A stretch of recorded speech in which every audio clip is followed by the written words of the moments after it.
Welcome, leaders, to your moment.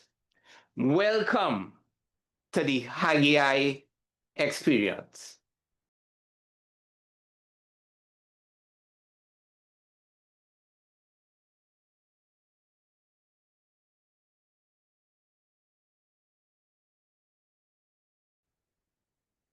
Stop sharing to tell you this little story about the little boy who had a boat that he made with his own hands.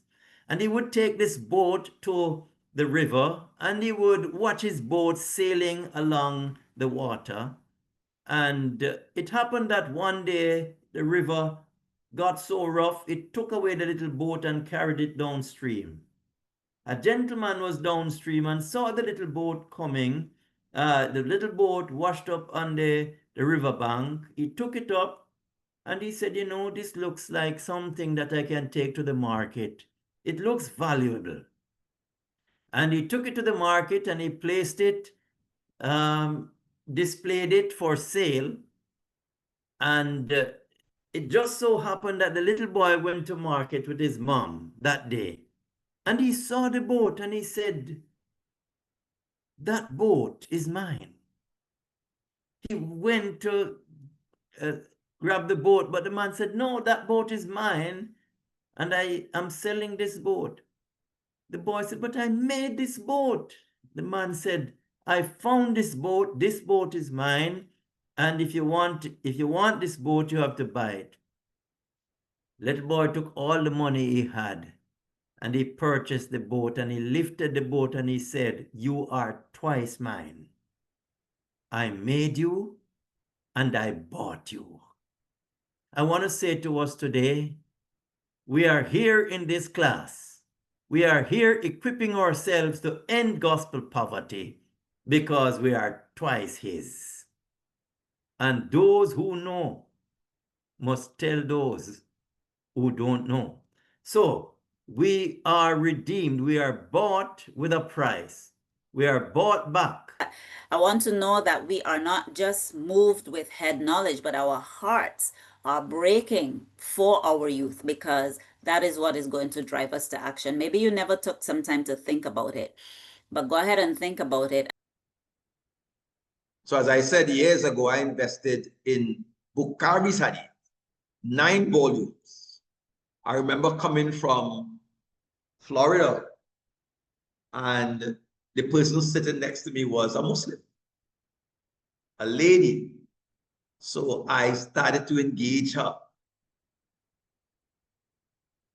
Now there is a Bukhari's Hadith that says, when Muhammad had a period and the revelation from Angel Gabriel paused. So it's as if Gabriel wasn't talking to him for a while.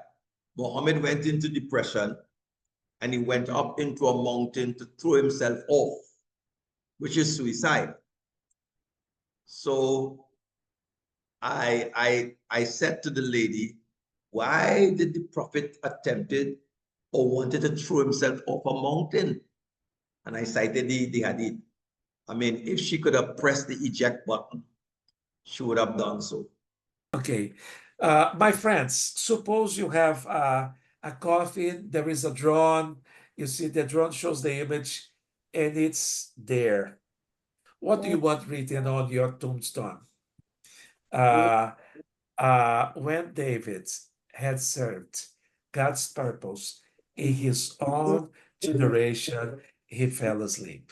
Amen. Yeah. So I want to encourage you to commit yourself to serving your generation. All right. Okay. All right. We want to look at God as the creator. As we talk about stewardship, God as the creator and owner of everything. When we recognize that God is the creator and owner of everything, we have a totally different perspective on stewardship.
this year, my wife and I, we were going on a mission trip to Colombia. And we know that the Lord had spoken to us to go to this mission trip. And we agreed that, okay, we're going to go, we're going to spend the money, buy tickets, hotels, and everything. And I remember one day, after I purchased, the same day I purchased the tickets alone came up to about $14,000. Someone called me and they said, oh, what about those points you had on your card? And then I said, oh, maybe I could call the bank and see if they could give me some money back. And I called the bank, and the exact amount of money that I paid for the tickets, the bank rewarded. They had a special deal where they was giving me money for the cash, the points I had, and they gave me the exact money of the tickets that covered the tickets, the hotels, and everything that we had to do for that mission trip. But we were. Oh, okay, go ahead. So usually I would pay my tithes from my net and not my gross. When I do, and sometimes I'm not very consistent, if I'm being very honest. And I was praying and the Lord spoke to me and he said, Nikita, no, this is unacceptable. You need to do better. So I felt convicted. And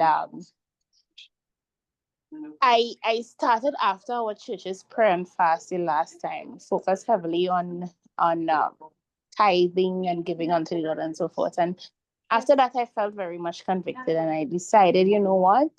I am going to pay it from my gross. So outside of the persons who said, they had car payments, children fees, school fees, high school fees, all those things.